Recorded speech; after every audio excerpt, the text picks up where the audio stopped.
Hey, this is Mikey with another After Effects tutorial. Today I want to talk about backgrounds.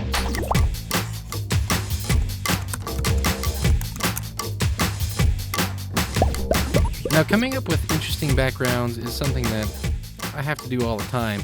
So what I thought I would do is have this video showing 3 different backgrounds that you can create fairly easily. And so here they are. The first one I call curtains because it kind of looks like curtains in the background. These neon patterns. And then this 3D backdrop, and if I click into this, you can see this 3D backdrop is 3D and it works with the camera, and it creates a nice soft kind of a background for your text. So let's take these one at a time and build them. So let's first do the curtains. So I'm going to create a new composition, so that's Command or Control N on your keyboard. Let's call this curtains, and let's create a new solid. So we'll go up to Layer, New, Solid. And this is going to be the main background. And whatever color you pick here is going to be the color of your curtain. So if we want to do like a bluish color, well, then we come in, we find a blue we like, click OK. First thing you want to do is let's go to the effects down to transition. And there's a transition called block dissolve.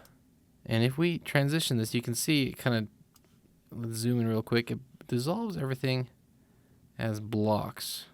I've used this before, but not in this way. So if we come in here to the block width, I can stretch it out so we can see these blocks are bigger, right? So, but I want to not have a high width. I want to have a, let's just bring this to say like 3 on the block width. But then on the height, I want it to be really high. Put soft edges on and give it a little feather. So you can see here I've got the transition about 18%, block width at 3, height at 760, feather at 25 with the soft edges, and that's starting to look like curtains. So what we can do with this now is just add a little bit of a vignette to it. So let's add a new adjustment layer. Double click on the ellipse tool so it creates the ellipse on the adjustment layer. Let's go down in the mask, invert it, add some feather. Now when we add to this adjustment layer some effects, if we go to color correction and exposure, when we bring down the exposure, it's going to bring it down just on the edges.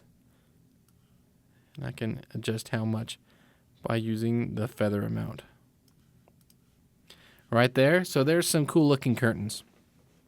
And it creates a nice background. So the next one is this neon pattern. So let's create a new composition. So Command N, give it a name. First thing we want to do is create a new solid. Layer, new solid. And this one, it doesn't matter the color because we're going to add a new effect to it. So whatever color you have is fine. And then we go to Effect, Generate 4-color gradient. Now this 4-color gradient is very recognizable, these colors and this pattern. So the first thing you want to do is to move the colors around. You can see these little targets.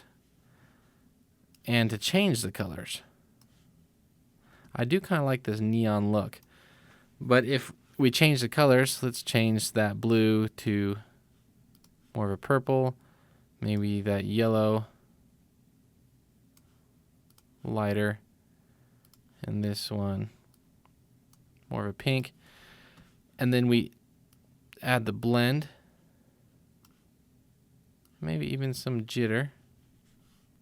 And what that's going to do is it's now not going to look like the stock 4-color gradient that if you've ever used it before, it's very recognizable. Now what we're going to do is add some effects to this. So select your layer, go to Effect, go down to Stylize, and we're going to use Mosaic to create kind of this boxy look.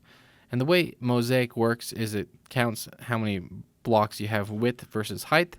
Since this is 16 by 9, if you want a square block, you need to have it in a divisible by 16 by 9. So easiest way to do that is just go 16 by 9, and we've got square ones. Or we can go 32 by 18, or you can do some math to get things in between. And they're nice and square. Now let's add some more effects. So let's come down to transition and let's do Venetian blinds. And I like Venetian blinds. Let's set this to 10%. And what it does is it just makes some lines. 10. Let's set the direction to 45. And then let's duplicate that. Change the second direction to -45.